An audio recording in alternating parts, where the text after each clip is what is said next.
Punjabi radio USA ਸੁਣ ਰਹੇ ਸਾਰੇ ਸਰੋਤਿਆਂ ਨੂੰ ਬਲਵਿੰਦਰ ਕੌਰ ਵੱਲੋਂ ਪਿਆਰ ਭਰੀ ਸਤਿ ਸ਼੍ਰੀ ਅਕਾਲ ਜੀ। ਹਾਜ਼ਰ ਹੋ ਗਏ ਹਾਂ ਪ੍ਰੋਗਰਾਮ ਲੈ ਕੇ ਇਲੈਕਸ਼ਨ ਐਕਸਪ੍ਰੈਸ। ਮੇਰੇ ਨਾਲ ਹੋਣਗੇ ਬਲਤੇਜ ਸਿੰਘ ਪੰਨੂ ਪੰਜਾਬ ਤੋਂ, ਤੇ ਇਹ ਜਿਹੜਾ ਅੱਜ ਖਬਰਾਂ ਦਿੰਨੇ ਆ, ਇਹ ਖਬਰਾਂ ਸਪੈਸ਼ਲ ਅਸੀਂ ਇਲੈਕਸ਼ਨ ਨੂੰ ਜਿਹੜਾ ਕਵਰ ਕਰ ਰਹੇ ਹਾਂ, ਤੇ ਇਸ ਨੂੰ ਤੁਸੀਂ ਸੁਣ ਸਕਦੇ ਆ ਜੀ ਕੈਲੀਫੋਰਨੀਆ ਟਾਈਮ ਦੇ ਹਿਸਾਬ ਦੇ ਨਾਲ 8:30 ਵਜੇ ਲਾਈਵ, ਤੇ ਉਸ ਤੋਂ ਬਾਅਦ YouTube ਬਣਾ ਦਿੰਦੇ ਆ ਜੀ। ਤੁਸੀਂ ਪੰਜਾਬੀ ਰੇਡੀਓ USA ਦੀ ਫੇਸਬੁੱਕ ਤੇ ਜਾ ਕੇ ਵੀ ਸ਼ੇਅਰ ਕਰ ਸਕਦੇ ਆ, ਤੇ ਬਲਤੇਜ ਸਿੰਘ ਪੰਨੂ ਹੋਣੀ ਵੀ ਇਹਨੂੰ ਸ਼ੇਅਰ ਕਰਦੇ ਆ, ਤੇ ਤੁਸੀਂ ਇਸ ਨੂੰ ਕਿਸੇ ਟਾਈਮ ਵੀ ਸੁਣ ਸਕਦੇ ਆ। ਤੇ ਜੇ ਫਿਰ ਵੀ ਤੁਸੀਂ ਉਸ ਨੂੰ ਮਿਸ ਕਰ ਜਾਂਦੇ ਆ ਤਾਂ ਤੁਸੀਂ ਸੁਣ ਸਕਦੇ ਆ ਜੀ 832 551 5029 8325515029 ਤੇ ਡਾਇਲ ਕਰਕੇ ਆਪਸ਼ਨ 6 ਦੇ ਉੱਤੇ ਤੁਸੀਂ ਇਸ ਨੂੰ ਸੁਣ ਸਕਦੇ ਆ ਕਿਸੇ ਟਾਈਮ 'ਤੇ ਵੀ। ਤੇ ਹੁਣ ਜੀ ਆਪਾਂ ਚੱਲਦੇ ਆ ਪੰਜਾਬ ਪਟਿਆਲਾ, ਜਿੱਥੇ ਆਪਾਂ ਗੱਲਬਾਤ ਕਰਾਂਗੇ ਬਲਤੇਜ ਸਿੰਘ ਪੰਨੂ ਹੋਣਾ ਨਾਲ। ਬਲਤੇਜ ਸਿੰਘ ਪੰਨੂ ਜੀ, ਸਤਿ ਸ਼੍ਰੀ ਅਕਾਲ ਜੀ, ਸਵਾਗਤ ਹੈ ਪੰਜਾਬੀ ਰੇਡੀਓ USA ਤੇ। ਧੰਨਵਾਦ ਜੀ, ਬਹੁਤ ਮਿਹਰਬਾਨੀ ਮੇਰੇ ਵੱਲੋਂ ਵੀ ਤੁਹਾਨੂੰ ਔਰ ਤੁਹਾਡੇ ਸਰੋਤਿਆਂ ਨੂੰ ਸਾਰਿਆਂ ਨੂੰ ਇੱਕ ਵਾਰੀ ਫੇਰ ਸਤਿ ਸ਼੍ਰੀ ਅਕਾਲ ਜੀ। ਸਤਿ ਸ਼੍ਰੀ ਅਕਾਲ ਜੀ ਪੰਨੂ ਸਾਹਿਬ। ਤੇ ਆਪਾਂ ਚਲੋ ਕਰਦੇ ਹਾਂ ਜੀ, ਹੁਣ ਪੰਜਾਬ ਦੇ ਵਿੱਚ ਜਿਹੜੀ ਗਰਮੀ ਆ ਉਹ ਵੱਧ ਰਹੀ ਆ ਇਲੈਕਸ਼ਨ ਦੀ। ਸਾਰੀਆਂ ਧਿਰਾਂ ਜਿਹੜੀਆਂ ਬੜੀਆਂ ਗਰਮ ਹੋਈਆਂ ਪਈਆਂ ਆ, ਤੇ ਆਪਾਂ ਗੱਲਬਾਤ ਸ਼ੁਰੂ ਕਰਦੇ ਹਾਂ ਜੀ ਕਾਂਗਰਸ ਤੋਂ। ਕਾਂਗਰਸ ਦੇ ਵਿੱਚ ਜਿਹੜੀ ਫੇਰ ਬੜੀ ਰੱਦੋ ਬਦਲ ਹੋਈ ਆ, ਉਹਦੇ ਬਾਰੇ ਜ਼ਰੂਰ ਦੱਸੋ ਕਿ ਕਾਫੀ ਜਿਹੜੀ ਆ ਕੋਈ ਕਿੱਧਰ ਚੱਕ ਕੇ ਮਾਰਿਆ, ਕੋਈ ਕਿੱਧਰ ਚੱਕ ਕੇ ਮਾਰਿਆ ਆ, ਕਿ ਕੌਣ ਕੌਣ ਤੇ ਕਿੱਥੇ ਕਿੱਥੇ ਗਿਆ ਆ। ਪੰਜਾਬ ਦੇ ਵਿੱਚ ਮੌਸਮ ਦੇ ਪੱਖੋਂ ਤਾਂ ਜੀ ਜਿਹੜੇ ਬੱਦਲ ਹੋਏ ਨੇ ਰਾਤ ਦੇ, ਥੋੜਾ ਮੌਸਮ ਜਿਹੜਾ ਠੰਡਾ ਹੋ ਗਿਆ, ਪਰ ਪੰਜਾਬ ਦੇ ਵਿੱਚ ਜਿਹੜੇ ਬਾਦਲ ਨੇ ਉਹਨਾਂ ਨੂੰ ਥੋੜਾ ਜਿਹਾ ਵਕਤ ਪੈਂਦਾ ਨਜ਼ਰ ਆਉਂਦਾ ਜੀ, ਕਿਉਂਕਿ ਕਾਂਗਰਸ ਨੇ ਥੋੜੀ ਜਿਹੜੀ ਰੱਦੋ ਬਦਲ ਕੀਤੀ ਹੈ। ਉਦੋਂ ਪਹਿਲਾਂ ਜਿਹੜੀ ਵੱਡੀ ਖਬਰ ਸਭ ਤੋਂ ਹੈ ਜੀ ਉਹ ਇਹ ਹੈ ਕਿ ਕੈਪਟਨ ਅਮਰਿੰਦਰ ਸਿੰਘ ਹੋਰਾਂ ਨੂੰ ਜਿਹੜੀ ਕਪਤਾਨੀ ਆ ਉਹ ਦਿੱਤੀ ਗਈ ਆ ਅੰਮ੍ਰਿਤਸਰ ਤੋਂ। ਅੰਮ੍ਰਿਤਸਰ ਲੋਕ ਸਭਾ ਤੋਂ ਇਹ ਡਿਕਲੇਅਰ ਹੋ ਗਿਆ ਜੀ ਕਿ ਕੈਪਟਨ ਅਮਰਿੰਦਰ ਸਿੰਘ ਹੋਰੀ ਜਿਹੜੇ ਨੇ ਚੋਣ ਲੜਨਗੇ। ਅਰੁਣ ਜੇਤਲੀ ਹੋਰੀ ਜਿਹੜੇ ਕਿ ਭਾਰਤੀ ਜਨਤਾ ਪਾਰਟੀ ਦੇ ਸੀਨੀਅਰ ਲੀਡਰਾਂ ਦੇ ਵਿੱਚੋਂ ਇੱਕ ਨੇ, ਉਹ ਰਾਜ ਸਭਾ ਦੇ ਵਿੱਚ ਵਿਰੋਧੀ ਧਿਰ ਦੇ ਆਗੂ ਵੀ ਨੇ, ਉਹਨਾਂ ਨੂੰ ਇੱਕ ਸੁਰੱਖਿਅਤ ਸੀਟ ਸਮਝ ਕੇ ਇੱਥੋਂ ਜਿਹੜਾ ਸੀਗਾ ਉਹ ਲਿਆਂਦਾ ਗਿਆ ਸੀ ਅੰਮ੍ਰਿਤਸਰ ਤੋਂ। ਔਰ ਇਸ ਵੇਲੇ ਮੈਂ ਸਮਝ ਸਕਦਾ ਜੀ ਕਿ ਜਿਹੜੇ ਅੰਮ੍ਰਿਤਸਰ ਦੇ ਵਿੱਚ ਮੁਕਾਬਲਾ ਉਹ ਦੋਹੇ ਦਲੀ ਭਾਰੂ ਹੋਣ ਦੇ ਆਸਾਰ ਜਿਹੜੇ ਨੇ ਉਹ ਬਣ ਗਏ ਨੇ, ਕਿਉਂਕਿ ਇੱਕ ਗੱਲ ਤਾਂ ਸਭ ਨੂੰ ਪਤਾ ਹੈ ਕਿ ਕੈਪਟਨ ਅਮਰਿੰਦਰ ਸਿੰਘ ਹੋਰੀ ਅੱਜ ਵੀ ਪੰਜਾਬ ਦੇ ਵਿੱਚ ਇੱਕ ਤਕੜਾ ਆਧਾਰ ਰੱਖਦੇ ਨੇ। ਉਂਝ ਵੀ ਜੇਕਰ ਚੋਣ ਸਮੀਕਰਨਾਂ ਦੀ ਗੱਲ ਕਰੀਏ ਤਾਂ ਅੰਮ੍ਰਿਤਸਰ ਵਾਲੀ ਜਿਹੜੀ ਸੀਟ ਹੈ ਮੂਲ ਰੂਪ ਦੇ ਵਿੱਚ ਇਹ ਕਾਂਗਰਸ ਦੀ ਸੀਟ ਹੁੰਦੀ ਸੀਗੀ। ਰਘੁਨੰਦਨ ਲਾਲ ਭਾਟੀਆ ਹੋਰੀ ਬਹੁਤ ਸਾਰੇ ਸਾਲ ਜਿਹੜੇ ਜੀ ਕਈ ਵਾਰੀ ਉਹਨਾਂ ਨੇ ਸੀਟ ਜਿੱਤੀ। ਹਾਂ, ਨਵਜੋਤ ਸਿੰਘ ਸਿੱਧੂ ਹੋਰਾਂ ਨੇ ਆ ਕੇ ਉਹਨਾਂ ਦਾ ਗੜ ਜ਼ਰੂਰ ਤੋੜਿਆ ਸੀਗਾ। ਅੱਜ ਵੀ ਇਹ ਕਿਹਾ ਜਾਂਦਾ ਹੈ ਕਿ ਅੰਮ੍ਰਿਤਸਰ ਦੇ ਵਿੱਚ ਜਿਹੜਾ ਹੇਠਲਾ ਕਾਡਰ ਹੈ ਉਹ ਇੰਨਾ ਸਟਰੋਂਗ ਹੈ, ਇਹਦੇ ਸਟਰੋਂਗ ਕੈਂਡੀਡੇਟ ਉੱਥੋਂ ਆ ਜੇ ਤਾਂ ਇਹ ਸੀਟ ਜਿਹੜੀ ਹੈ ਜੀ ਕਈ ਕਿਸਮ ਦੇ ਉਲਟ ਪੁਲਟ ਕਰ ਸਕਦੀ ਹੈ। ਹੁਣ ਇਹ ਨਿਰਭਰ ਬਹੁਤਾ ਜਿਹੜਾ ਜੀ ਕਰੂਗਾ ਕਪਤਾਨ ਸਾਹਿਬ ਦੇ ਉੱਤੇ ਕਿ ਉਹ ਸੀਰੀਅਸ ਹੋ ਕੇ ਚੋਣ ਲੜਦੇ ਨੇ ਜਾਂ ਫਿਰ ਪਹਾੜਾਂ ਨੂੰ ਤੁਰ ਪੈਂਦੇ ਨੇ ਗਰਮੀ ਹੋਣ ਦੀ ਵਜ੍ਹਾ ਕਰਕੇ। ਜੇ ਉਹ ਨਾ ਗਏ ਤਾਂ ਉਹ ਸੀਟ ਜਿਹੜੀ ਹੈ ਜੀ ਇੱਥੇ ਉਹ ਫਸਵਾਂ ਮੁਕਾਬਲਾ ਜਿਹੜਾ ਉਹ ਦੇ ਸਕਦੇ ਨੇ। ਜਿਹੜੀਆਂ ਦੂਜੀਆਂ ਕੁਝ ਸੀਟਾਂ ਨੇ ਜਿਹਦੇ ਵਿੱਚ ਰੱਦੋ ਬਦਲ ਹੋਇਆ ਹੈ ਹੈਰਾਨੀਜਨਕ ਤਰੀਕੇ ਦੇ ਨਾਲ, ਜਿਹੜੀ ਅਨੰਦਪੁਰ ਸਾਹਿਬ ਦੀ ਸੀਟ ਹੈ, ਰਵਨੀਤ ਸਿੰਘ ਬਿੱਟੂ ਨੂੰ ਉੱਥੋਂ ਬਦਲ ਦਿੱਤਾ ਗਿਆ। ਰਵਨੀਤ ਸਿੰਘ ਬਿੱਟੂ ਹੋਰੀ ਬੜੇ ਸਟਰੋਂਗ ਕੈਂਡੀਡੇਟ ਸੰਧੀ ਅਨੰਦਪੁਰ ਸਾਹਿਬ ਤੋਂ, ਉਹਨਾਂ ਨੇ ਕੰਮ ਵੀ ਕੀਤਾ, ਪਰ ਉੱਥੋਂ ਹੁਣ ਅੰਬਿਕਾ ਸੋਨੀ ਹੋਰਾਂ ਨੂੰ ਲੈ ਆਂਦਾ ਗਿਆ। ਰਵਨੀਤ ਸਿੰਘ ਬਿੱਟੂ ਹੋਰਾਂ ਨੂੰ ਲੁਧਿਆਣੇ ਤੋਂ ਲਿਜਾਇਆ ਜਾ ਰਿਹਾ, ਹਾਲਾਂਕਿ ਅਜੇ ਇਹਦਾ ਐਲਾਨ ਜਿਹੜਾ ਆਫੀਸ਼ੀਅਲੀ ਤੌਰ ਦੇ ਉੱਤੇ ਨਹੀਂ ਕੀਤਾ ਗਿਆ। ਕੱਲ ਪਹਿਲਾਂ ਖਬਰਾਂ ਆ ਗਈਆਂ ਸਨ, ਮੈਂ ਵੀ ਸਾਂਝੀ ਕੀਤੀ ਸੀ ਕਿ ਮਨੀਸ਼ ਤਿਵਾਰੀ ਹੋਰੀ ਜਿਹੜੇ ਉਹ ਤਿਆਰ ਹੋ ਗਏ ਨੇ, ਲਿਸਟ ਦੇ ਵਿੱਚ ਉਹਨਾਂ ਦਾ ਨਾਮ ਵੀ ਆ ਗਿਆ ਸੀਗਾ। ਲਾਸਟ ਮਿੰਟ ਦੇ ਉੱਤੇ ਲੁਧਿਆਣੇ ਵਾਲੀ ਸੀਟ ਦਾ ਜਿਹੜਾ ਮਾਮਲਾ ਫੇਰ ਰੋਕ ਲਿਆ ਗਿਆ। ਰਵਨੀਤ ਸਿੰਘ ਬਿੱਟੂ ਹੋਰਾਂ ਦਾ ਐਲਾਨ ਜਿਹੜਾ ਉਹ ਐਨੀ ਟਾਈਮ ਹੋ ਸਕਦਾ ਹੈ।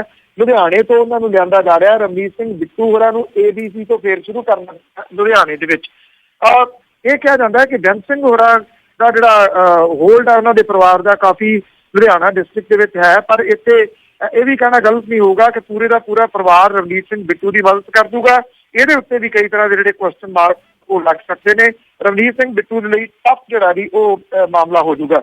ਹਾਲਾਂਕਿ ਐਲਾਨ ਨਹੀਂ ਕੀਤਾ ਗਿਆ, ਪਰ ਕਨਸੂਆਂ ਜਿਹੜੀਆਂ ਨੇ ਉਹ ਇਹ ਵੀ ਚੱਲ ਰਹੀਆਂ ਨੇ ਕਿ ਸੰਗਰੂਰ ਦੇ ਵਿੱਚ ਬੀਬੀ ਰਜਿੰਦਰ ਕੌਰ ਭੱਠਲ ਨੂੰ ਜਿਹੜਾ ਉਹ ਲਿਆਂਦਾ ਜਾ ਸਕਦਾ ਜੀ ਇਸ ਸੀਟ ਤੋਂ ਵਿਜੇ ਇੰਦਰ ਸਿੰਗਲਾ ਦੀ ਜਗ੍ਹਾ ਦੇ ਉੱਤੇ, ਔਰ ਸਾਹਿਬ ਨੂੰ ਕਿਤੇ ਹੋਰ ਜਿਹੜਾ ਉਹ ਐਡਜਸਟ ਕੀਤਾ ਜਾ ਸਕਦਾ ਹੈ। ਇਹ ਕੁਝ ਨਵੇਂ ਵੱਡੇ ਉਲਟ ਫੇਰ ਜਿਹੜੇ ਨੇ ਉਹ ਪੰਜਾਬ ਕਾਂਗਰਸ ਦੇ ਵਿੱਚ ਕੀਤੇ ਗਏ ਨੇ ਜਾਂ ਕੀਤੇ ਜਾ ਸਕਦੇ ਨੇ। ਜੀ, ਤੇ ਬਿਲਕੁਲ ਜੇ ਹੁਣ ਅੱਗੇ ਗੱਲ ਕਰੀਏ ਆਪਾਂ ਕਾਂਗਰਸ ਦੀ ਕਰਦੇ ਹਾਂ ਤੇ ਬਰਨਾਲਾ ਧੜੇ ਦੀ ਗੱਲ ਕਰੀਏ, ਜਿਵੇਂ ਬਰਨਾਲਾ ਧੜੇ ਦੀਆਂ ਆਪਾਂ ਨੂੰ ਕਨਸੂਆਂ ਮਿਲਦੀਆਂ ਸੀ ਇਹ ਬਾਦਲਾਂ ਨਾਲ ਰਲ ਜਾਊਗਾ, ਪਰ ਹੁਣ ਜਿਹੜੀ ਕਨਸੋ ਮਿਲਦੀ ਹੈ ਕਿ ਇਹ ਮਦਦ ਕਰੂਗਾ ਕਾਂਗਰਸ ਦੀ, ਕੀ ਇਹ ਸੱਚ ਹੈ ਜਾਂ ਪੰਜਾਬ ਦੇ ਵਿੱਚ ਵੀ ਇਹੋ ਜਿਹੀ ਗੱਲਬਾਤ ਚੱਲ ਰਹੀ ਹੈ? ਇਹ ਤਕਰੀਬਨ ਸੈੱਟ ਹੈ ਜੀ। ਅੱਜ ਮੇਰੀ ਖਬਰ ਦੇ ਮੁਤਾਬਕ ਅੱਜ ਪ੍ਰੈਸ ਕਾਨਫਰੰਸ ਜਿਹੜੀ ਹੈ ਜੀ ਉਹ ਕੀਤੀ ਜਾਊਗੀ ਚੰਡੀਗੜ੍ਹ ਦੇ ਵਿੱਚ, ਔਰ ਚੰਡੀਗੜ੍ਹ ਦੇ ਵਿੱਚ ਇਹਦਾ ਐਲਾਨ ਜਿਹੜਾ ਬਕਾਇਦਾ ਤੌਰ ਦੇ ਉੱਤੇ ਆਫੀਸ਼ੀਅਲੀ ਤੌਰ ਦੇ ਉੱਤੇ ਬਰਨਾਲਾ ਧੜਾ ਜਿਹੜਾ ਵੀ ਕਰੂਗਾ ਕਿ ਪੰਜਾਬ ਦੇ ਵਿੱਚ ਉਹ ਕਾਂਗਰਸ ਦੀ ਮਦਦ ਜਿਹੜੀ ਹੈ ਜੀ ਉਹ ਕਰਨਗੇ। ਉਂਝ ਵੀ ਬਰਨਾਲਾ ਧੜਾ ਜਿਹੜਾ ਜੀ ਉਹ ਹਾਸ਼ੀਏ ਤੇ ਚਲੇ ਗਿਆ। ਸੁਰਜੀਤ ਸਿੰਘ ਬਰਨਾਲਾ ਹੋਰਾਂ ਦੇ ਰਾਜਪਾਲ ਬਣਨ ਤੋਂ ਬਾਅਦ, ਬਜ਼ੁਰਗੀ ਦੇ ਵਿੱਚ ਜਾਣ ਤੋਂ ਬਾਅਦ ਜਿਹੜੀ ਬੀਬੀ ਬਰਨਾਲਾ ਥੋੜੀ ਬਹੁਤੀ ਕਮਾਂਡ ਸੰਭਾਲਦੀ ਸੀਗੀ, ਪਰ ਉਹ ਗੱਲ ਉਮਰ ਦਾ ਤਕਾਜ਼ਾ ਕਹਿ ਦਿਓ ਉਹਨਾਂ ਕੋਲੇ ਹੈ ਨਹੀਂ। ਗਗਨਜੀਤ ਸਿੰਘ ਬਰਨਾਲਾ ਦੇ ਵਿੱਚ ਕਦੀ ਵੀ ਲੀਡਰਸ਼ਿਪ ਵਾਲੀਆਂ ਜਿਹੜੀਆਂ ਗੱਲਾਂ ਨੇ ਉਹ ਨਜ਼ਰ ਨਹੀਂ ਆਈਆਂ। ਉਹ ਆਪਣੀ ਜਿਹੜੀ ਪਿਤਾ ਪੁਰਖੀ ਸਿਆਸਤ ਸੀ ਉਹਨੂੰ ਪ੍ਰੋਪਰ ਤਰੀਕੇ ਨਾਲ ਅੱਗੇ ਨਹੀਂ ਵਧਾ ਸਕਿਆ। ਆ ਜਿਹੜਾ ਸਾਂਝਾ ਮੋਰਚਾ ਚੱਲਦਾ ਸੀਗਾ ਉਹਦੇ ਵਿੱਚ ਕਿਤੇ ਨਾ ਕਿਤੇ ਆਪਣੀ ਜਿਹੜੀ ਗਰਾਰੀ ਸੀ ਉਹ ਉਡਾਈ ਫਿਰਦਾ ਸੀ ਬਰਨਾਲਾ ਧੜਾ। ਜਦੋਂ ਸਾਂਝਾ ਮੋਰਚਾ ਟੁੱਟ ਗਿਆ ਫਿਰ ਉਹਦੇ ਕੋਲੇ ਕੋਈ ਰਾਹ ਜਿਹੜਾ ਸੀਗਾ ਬਹੁਤਾ ਬਚਿਆ ਨਹੀਂ। ਸੋ ਅੱਜ ਬਕਾਇਦਾ ਤੌਰ ਦੇ ਉੱਤੇ ਸੁਰਜੀਤ ਸਿੰਘ ਬਰਨਾਲਾ ਹੋਰਾਂ ਦਾ ਜਿਹੜਾ ਅਕਾਲੀ ਦਲ ਹੈ ਉਹ ਇਸ ਗੱਲ ਦਾ ਐਲਾਨ ਕਰੂਗਾ ਕਿ ਉਹ ਕਾਂਗਰਸ ਦੀ ਮਦਦ ਕਰੂਗਾ। ਸੋਨੀਆ ਗਾਂਧੀ ਦੇ ਨਾਲ ਉਹਨਾਂ ਦੀ ਮੁਲਾਕਾਤ ਜਿਹੜੀ ਹੋਈ ਹੈ, ਕੀ ਇਹਦੇ ਵਿੱਚ ਕੋਈ ਲੈ ਦੇ ਹੋਈ ਹੈ, ਕੋਈ ਐਡਜਸਟਮੈਂਟ ਹੋਈ ਹੈ, ਕੋਈ ਰਾਜ ਸਭਾ ਦੀ ਸੀਟ ਦੀ ਗੱਲ ਹੋਈ ਹੈ, ਇਹਦੇ ਵਾਸਤੇ ਕੁਝ ਵੀ ਜਿਹੜਾ ਜੀ ਉਹ ਪਤਾ ਨਹੀਂ। ਅਕਸਰ ਹੀ ਜੋ ਕੁਝ ਤੇ ਭਾਰਤ ਦੇ ਵਿੱਚ ਚੱਲਦਾ ਹੈ, ਸਿਆਸੀ ਜਿਹੜੇ ਨੇ ਉਹਨਾਂ ਦੇ ਮਗਰ ਲੱਗਣ ਵਾਲਿਆਂ ਦੇ ਸੌਦੇ ਕਮਰਿਆਂ ਦੇ ਅੰਦਰ ਬੈਠ ਕੇ ਘਰ ਆਉਂਦੇ ਨੇ। ਇਹੋ ਜਿਹਾ ਹੀ ਇੱਕ ਸੌਦਾ ਜਿਹੜਾ ਜੀ ਇਹ ਸਾਹਮਣੇ ਆਉਣ ਵਾਲਾ ਹੈ। ਜੀ ਤੇ ਬਿਲਕੁਲ ਜੇ ਅਗਲੀ ਗੱਲ ਕਰਦੇ ਹਾਂ ਆਪਾਂ, ਅਗਲੀ ਗੱਲ ਕਰੀਏ ਜਿਵੇਂ ਜਦੋਂ ਵੀ ਇਲੈਕਸ਼ਨਾਂ ਹੁੰਦੀਆਂ ਜਾਂ ਕੋਈ ਗੱਲਬਾਤ ਇਹੋ ਜਿਹੀ ਹੁੰਦੀ ਆ ਤੇ ਇੱਕ ਨੀਂਹ ਪੱਥਰਾਂ ਦੀ ਰੁੱਤ ਆ ਜਾਂਦੀ ਹੈ ਕਿ ਨੀਂਹ ਪੱਥਰ ਬੜੇ ਰੱਖੇ ਜਾ ਰਹੇ ਆ। ਤੇ ਹੁਣ ਗੱਲ ਸੁਣਨ ਦੇ ਵਿੱਚ ਆਈ ਸੀ ਕਿ ਜਗੀਰ ਕੌਰ ਦੇ ਜਿਹੜੇ ਨੀਂਹ ਪੱਥਰ ਰੱਖੇ ਹੋਏ ਆ ਤੇ ਚੋਣ ਕਮਿਸ਼ਨ ਨੇ ਉਹਨਾਂ ਨੂੰ ਹਟਾਉਣ ਦੇ ਆਦੇਸ਼ ਦੇ ਦਿੱਤੇ ਆ ਕਿ ਇਹਨਾਂ ਨੂੰ ਹਟਾਇਆ ਜਾਵੇ। ਜਿੱਥੇ ਆਪਾਂ ਸ਼ੰਭੂ ਤੋਂ ਪੰਜਾਬ ਦੇ ਵਿੱਚ ਐਂਟਰ ਹੁੰਦੇ ਆ ਨਾ ਜੀ, ਉੱਥੇ ਸਾਈਨ ਲੱਗੇ ਹੋਏ ਨੇ ਕਿ ਗੁਰੂਆਂ ਪੀਰਾਂ ਦੀ ਧਰਤੀ ਤੇ ਤੁਹਾਡਾ ਸਵਾਗਤ ਹੈ ਜੀ। ਮੈਂ ਕਟਾਕਸ਼ ਦੇ ਰੂਪ ਚ ਕਹਿੰਦਾ ਹੁੰਦਾ ਕਿ ਜਿਵੇਂ ਨੀਂਹ ਪੱਥਰ ਪਿਛਲੇ ਤਕਰੀਬਨ 1 ਮਹੀਨੇ ਤੋਂ ਹਨੇਰੀ ਆਈ ਹੈ ਪੰਜਾਬ ਦੇ ਵਿੱਚ, ਡਿਪਟੀ ਮੁੱਖ ਮੰਤਰੀ ਸੁਖਬੀਰ ਸਿੰਘ ਬਾਦਲ ਹੋਰਾਂ ਨੇ ਇੱਕ ਦਿਨ ਦੇ ਵਿੱਚ 20 ਦੇ ਕਰੀਬ ਨੀਂਹ ਪੱਥਰ ਰੱਖੇ ਸੀ। ਐਡਾ ਰਿਕਾਰਡ ਜਿਹੜਾ ਇੱਥੇ ਕਾਇਮ ਹੋ ਗਿਆ। ਮੈਂ ਸਮਝਦਾ ਜੀ ਕਿ ਉੱਥੇ ਸਾਈਨ ਹੋਣੇ ਲੱਗ ਜਾਣੇ ਚਾਹੀਦੇ ਨੇ ਕਿ ਨੀਂਹ ਪੱਥਰਾਂ ਦੇ ਸੂਬੇ ਪੰਜਾਬ ਦੇ ਵਿੱਚ ਤੁਹਾਡਾ ਸਵਾਗਤ ਹੈ। ਨੀਂਹ ਪੱਥਰ ਹੀ ਨੀਂਹ ਪੱਥਰ ਨੇ। ਚਾਰ ਸਵੇਰੇ ਕੰਮਕਾਜ ਡੱਕਾ ਵੀ ਜਿਹੜਾ ਜੀ ਉਹ ਕਿਸੇ ਮਾਮਲੇ ਦੇ ਉੱਤੇ ਨਹੀਂ ਤੋੜਿਆ ਗਿਆ। ਜਗੀਰ ਕੌਰ ਹੋਰੀ ਜਾਂ ਜਿਹੜੀ ਇਸ ਵੇਲੇ ਸਿਆਸੀ ਧਿਰ ਜਿਹੜੀ ਕਿ ਕਾਬਜ਼ ਹੈ ਪੰਜਾਬ ਦੀ ਸੱਤਾ ਦੇ ਉੱਤੇ, ਉਹ ਕਿਸੇ ਗੱਲ ਦੀ ਪਰਵਾਹ ਨਹੀਂ ਕਰ ਰਹੀ ਤੇ ਰੂਲ ਰੈਗੂਲੇਸ਼ਨ ਜਿਹੜੇ ਨੇ ਉਹ ਕੀ ਨੇ, ਚੋਣ ਕਮਿਸ਼ਨ ਦੀਆਂ ਹਦਾਇਤਾਂ ਕੀ ਨੇ, ਚੋਣ ਜ਼ਾਬਤਾ ਲਾਗੂ ਹੋਣ ਤੋਂ ਬਾਅਦ ਵੀ ਜਗੀਰ ਕੌਰ ਹੋਰੀ ਜਿਹੜੇ ਉਹ ਨੀਂਹ ਪੱਥਰ ਰੱਖੀ ਗਏ ਨੇ ਕਪੂਰਥਲਾ ਦੇ ਨੇੜੇ ਤੇੜੇ ਭਲੱਥ ਵਾਲੇ ਏਰੀਏ ਦੇ ਵਿੱਚ ਸਾਰੇ। ਇਹਦੀ ਜਦੋਂ ਵੀਡੀਓਗ੍ਰਾਫੀ ਕਰਕੇ, ਫੋਟੋਗ੍ਰਾਫੀ ਜਿਹੜੀ ਕਰਕੇ ਇਹ ਸੁਖਪਾਲ ਸਿੰਘ ਖਹਿਰਾ ਹੋਰਾਂ ਨੇ ਅਸਲ ਦੇ ਵਿੱਚ ਕੇਸ ਚੁੱਕਿਆ ਸੀਗਾ।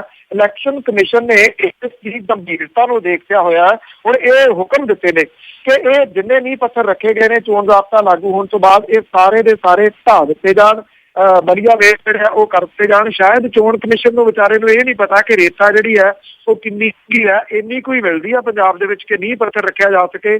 ਬਿਲਡਿੰਗ ਤਾਂ ਬਣਨੀ ਨਹੀਂ, ਪਰ ਇਹ ਰੇਤਾ ਜਿਹੜੀ ਹੈ ਜੀ ਉਹ ਅਜਾਈ ਜਾਊਗੀ ਜਿਹੜੇ ਅਕਾਲੀ ਦਲ ਨੇ ਸ਼ਾਇਦ ਹੋ ਸਕਦਾ ਪੱਲਿਓ ਖਰਚੀ ਹੋਵੇ। ਸੋ ਚੋਣ ਕਮਿਸ਼ਨ ਦੀ ਸਖਤੀ ਨੂੰ ਦੇਖਦਿਆਂ ਹੋਇਆ ਥੋੜੀ ਬਹੁਤੀ ਜਿਹੜੀ ਆ ਉਹ ਠੱਲ ਪੈਣ ਦੇ ਅਸਾਰ ਤਾਂ ਨਜ਼ਰ ਆਉਂਦੇ ਨੇ, ਜਿਵੇਂ ਜਗੀਰ ਕੌਰ ਹੋਰਾਂ ਦੇ ਉੱਤੇ ਇਹ ਸ਼ਿਕੰਜਾ ਕੱਸ ਦਿੱਤਾ ਇਲੈਕਸ਼ਨ ਕਮਿਸ਼ਨ ਨੇ। ਜੀ ਪੰਨੂ ਸਾਹਿਬ, ਜੇ ਅਗਲੀ ਗੱਲ ਕਰੀਏ ਸੁਖਬੀਰ ਬਾਦਲ ਦੀ, ਸੁਖਬੀਰ ਬਾਦਲ ਬਿਲਕੁਲ ਇੱਕ ਉਪ ਚੀਫ ਮਿਨਿਸਟਰ ਆ ਪੰਜਾਬ ਦੇ, ਪਰ ਕਹਿੰਦੇ ਉਹਦੀ ਵੀ ਰੈਲੀ ਹੋਈ ਆ ਤੇ ਰੈਲੀ ਦੇ ਵਿੱਚ ਘਨੌਰ ਦੇ ਵਿੱਚ ਉਹਨਾਂ ਨੇ ਜਿਹੜੀ ਸ਼ਰਾਬ ਆ ਉਹ ਵੀ ਬਹੁਤ ਖੁੱਲ੍ਹੇਆਮ ਵੰਡੀ ਆ, ਜਦ ਕਿ ਇਹਨਾਂ ਨੇ ਕੰਟਰੋਲ ਕਰਨਾ ਸੀ ਕਿ ਜਿਹੜੇ ਨਸ਼ੇ ਆ ਉਹਨਾਂ ਨੂੰ ਨਾ ਵਰਤਾਇਆ ਜਾਵੇ। ਤੇ ਇਹਦਾ ਕੀ ਅਸਰ ਪੈ ਸਕਦਾ ਲੋਕਾਂ ਤੇ? ਇੱਥੇ ਪਟਿਆਲੇ ਦੇ ਵਿੱਚ ਤਕਰੀਬਨ 5 ਰੈਲੀਆਂ ਨੂੰ ਜਿਹੜਾ ਜੀ ਸੰਬੋਧਨ ਕੀਤਾ ਸੁਖਬੀਰ ਸਿੰਘ ਬਾਦਲ ਹੋਰਾਂ ਨੇ। ਅਸੀਂ ਤਾਂ ਪਾਹੇ ਟੰਗੇ ਰਹੇ ਹਾਂ ਕਿਉਂਕਿ ਕਰਫਿਊ ਵਰਗੇ ਹਾਲਾਤ ਜਿਹੜੇ ਸੀਗੇ ਉਹ ਪੈਦਾ ਹੋਏ ਸੀ ਜੀ। 4 ਚੁਫੇਰੇ ਤੋਂ ਟ੍ਰੈਫਿਕ ਜਿਹੜਾ ਜੀ ਉਹ ਬੰਦ ਕੀਤਾ ਗਿਆ ਸੀਗਾ ਜਦੋਂ ਸੁਖਬੀਰ ਸਿੰਘ ਬਾਦਲ ਹੋਰਾਂ ਨੇ ਆਉਣਾ। ਧਾਰ ਜਿਹੜੀ ਹੈ ਜੀ ਉਹ ਸਿਕਿਉਰਿਟੀ ਵਾਲਿਆਂ ਦੀ ਉਹਨਾਂ ਦੇ ਨਾਲ ਫਿਰਦੀ ਹੈ। ਥਾਂ ਥਾਂ ਦੇ ਉੱਤੇ ਚੱਪੇ ਦੇ ਉੱਤੇ ਲੱਗੀ ਪੁਲਿਸ ਜਿਹੜੀ ਹੈ ਜੀ ਉਹ ਡੰਡੇ ਮਾਰ ਕੇ ਲੋਕਾਂ ਦਾ ਸੀ ਹੁਣ ਇੱਧਰ ਨੂੰ ਚੱਲ ਜਾਓ, ਇੱਧਰ ਨੂੰ ਚੱਲ ਜਾਓ। ਲੋਕ ਜਿਹੜੇ ਉਹ ਭੰਬਤਰੇ ਹੀ ਫਿਰਦੇ ਰਹੇ ਨੇ ਜੀ ਇਸ ਪਟਿਆਲੇ ਡਿਸਟ੍ਰਿਕਟ ਦੇ ਵਿੱਚ।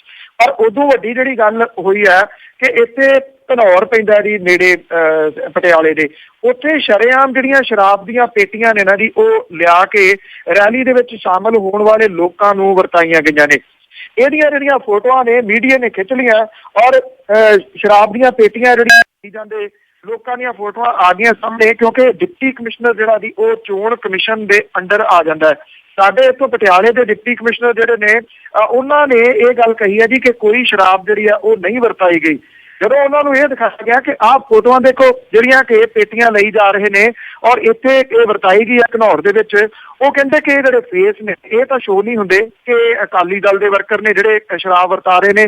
ਸ਼ਾਇਦ ਚੋਣ ਅਧਿਕਾਰੀ ਜਿਹੜੇ ਨੇ ਇਹ ਉਦੋਂ ਮੰਨਣਗੇ ਜੀ ਜਦੋਂ ਸੁਖਬੀਰ ਸਿੰਘ ਬਾਦਲ ਹੋਰੀ ਆਪ ਜਿਹੜੀ ਆ ਉਹ ਸ਼ਰਾਬ ਦੀ ਪੇਟੀ ਲੈ ਕੇ ਵਰਤਾਉਣਗੇ। ਕੀ ਉਹਨੂੰ ਮੰਨਿਆ ਜਾਵੇ? ਸ਼ਰੇਆਮ ਜਿਹੜੀ ਸ਼ਰਾਬ ਹੈ ਉਹ ਟੈਂਪੂਆਂ ਦੇ ਟੈਂਪੂ ਇੱਥੇ ਲਿਆ ਕੇ ਪਟਿਆਲੇ ਦੇ ਵਿੱਚ, ਘਨੌਰ ਦੇ ਵਿੱਚ ਜਿਹੜੇ ਆ ਜੀ ਉਹ ਵਰਤਾਏ ਗਏ ਨੇ। ਜਿਹੜੇ ਲੋਕ ਆਏ ਉਹਨਾਂ ਨੂੰ ਅਜੇ 30 ਅਪ੍ਰੈਲ ਨੂੰ ਚੋਣਾਂ ਹੋਣੀਆਂ ਨੇ। ਤੁਸੀਂ ਅੰਦਾਜ਼ਾ ਲਾ ਸਕਦੇ ਹੋ ਕਿ ਕਿਸ ਤਰੀਕੇ ਦੇ ਨਾਲ ਸ਼ਰਾਬ ਦੇ ਦਰਿਆ ਜਿਹੜੇ ਨੇ ਉਹ ਅਕਾਲੀ ਦਲ ਦੇ ਉਮੀਦਵਾਰ ਜਾਂ ਜਿਹੜੇ ਰਾਜਨੀਤਿਕ ਲੋਕ ਨੇ ਉਹ ਵਰਤਾਉਣਗੇ। ਇਹ ਕਿਹਾ ਜਾ ਰਿਹਾ ਹੈ ਕਿ ਜਿਹੜੀ ਰਾਜਸਥਾਨ ਦੇ ਵਿੱਚ ਭੁੱਕੀ ਹੈ ਉਹਦੇ ਵੀ ਟ੍ਰਿਪਲ ਰੇਟ ਤਕਰੀਬਨ ਹੋ ਗਏ ਨੇ, 3 ਗੁਣਾ ਮਹਿੰਗੀ ਉਹ ਭੁੱਕੀ ਵਿਕਣੀ ਸ਼ੁਰੂ ਹੋ ਗਈ ਹੈ ਕਿਉਂਕਿ ਰਾਜਨੀਤਿਕਾਂ ਦੀ ਵੱਡੀ ਮੰਗ ਜਿਹੜੀ ਹੈ ਇਸ ਵੇਲੇ ਪੰਜਾਬ ਦੇ ਵਿੱਚ ਭੁੱਕੀ ਦੀ ਵਧੀ ਹੈ। ਜੀ ਤੇ ਬਿਲਕੁਲ ਜਿਵੇਂ ਇਹਨਾਂ ਦੇ ਕਈ ਥਾਈਂ ਨਾਰਾ ਮਾਰਦੇ ਆ ਕਿ ਅਸੀਂ ਡਰੱਗ ਨੂੰ ਕਾਬੂ ਕਰਾਂਗੇ, ਅਸੀਂ ਇਸ 'ਤੇ ਕੰਟਰੋਲ ਕਰਾਂਗੇ, ਪਰ ਜਿਵੇਂ ਤੁਸੀਂ ਉੱਥੇ ਦੇ ਪ੍ਰਸ਼ਾਸਕਾਂ ਦੀ ਗੱਲ ਕੀਤੀ ਆ ਜਾਂ ਇਹਨਾਂ ਦੇ ਜਿਹੜੇ ਪੁਲਿਸ ਵਾਲੇ ਇਹਨਾਂ ਦੀ ਗੱਲ ਕੀਤੀ ਆ, ਉਹ ਬਿਲਕੁਲ ਜੀ ਇਹਨਾਂ ਦੇ ਥੱਲੇ ਆ। ਉਹਨਾਂ ਨੂੰ ਇਹ ਦਿਸਣੇ ਨਹੀਂ ਗੇ ਸ਼ਰਾਬ ਵੰਡਦੇ। ਬੇਸ਼ੱਕ ਸੁਖਬੀਰ ਬਾਦਲ ਵੀ ਸ਼ਰਾਬ ਵੰਡਦੇ ਹੋਣਗੇ, ਉਹਨੇ ਤਾਂ ਵੀ ਨਹੀਂ ਕਹਿਣਾ ਕਿ ਇਹ ਵੰਡ ਰਹੇ ਸੀਗੇ।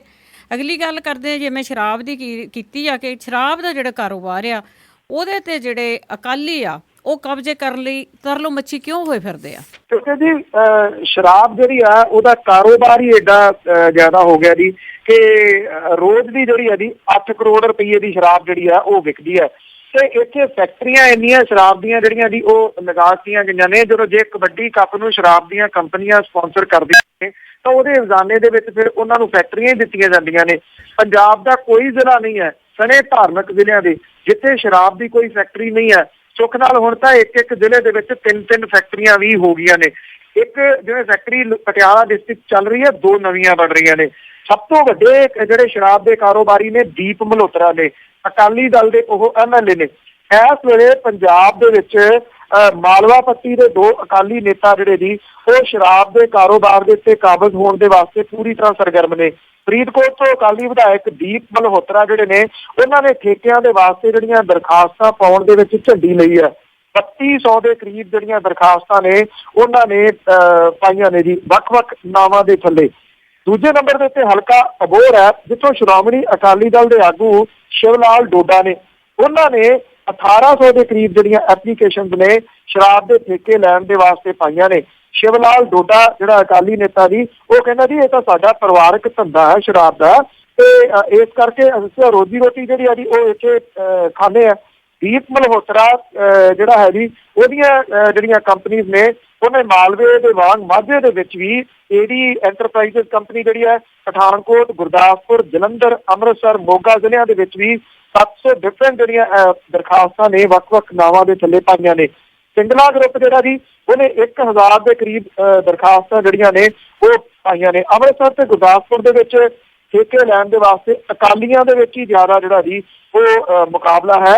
ਟੋਟਲ ਜਿਹੜੀਆਂ ਜੀ ਉਹ ਦਰਖਾਸਤਾਂ ਅਜੇ ਆਉਣੀਆਂ ਬਾਕੀ ਨੇ, ਤੁਹਾਡੇ ਨਾਲ ਸਾਂਝੀਆਂ ਕਰਾਂਗੇ। ਪਰ ਹੈਰਾਨੀਜਨਕ ਤੱਥ ਇਹਦੇ ਵਿੱਚ ਇੱਕ ਇਹ ਹੈ ਕਿ 2500 ਔਰਤਾਂ ਨੇ ਜਿਨ੍ਹਾਂ ਨੇ ਸ਼ਰਾਬ ਦੇ ਠੇਕੇ ਲੈਣ ਦੇ ਵਾਸਤੇ ਐਪਲੀਕੇਸ਼ਨ ਪਾ ਦਿੱਤੀਆਂ ਨੇ ਆਲਰੇਡੀ, ਤੇ ਅਜੇ ਦਿਨ ਕਾਫੀ ਬਚਦੇ ਨੇ। ਦੇਖਦੇ ਨਹੀਂ ਕਿ ਕਿੰਨੀਆਂ ਕੁ ਔਰਤਾਂ ਜਿਹੜੀਆਂ ਨੇ ਉਹ ਇਸ ਧੰਦੇ ਦੇ ਵਿੱਚ ਆਉਣੀਆਂ ਨੇ ਹੁਣ।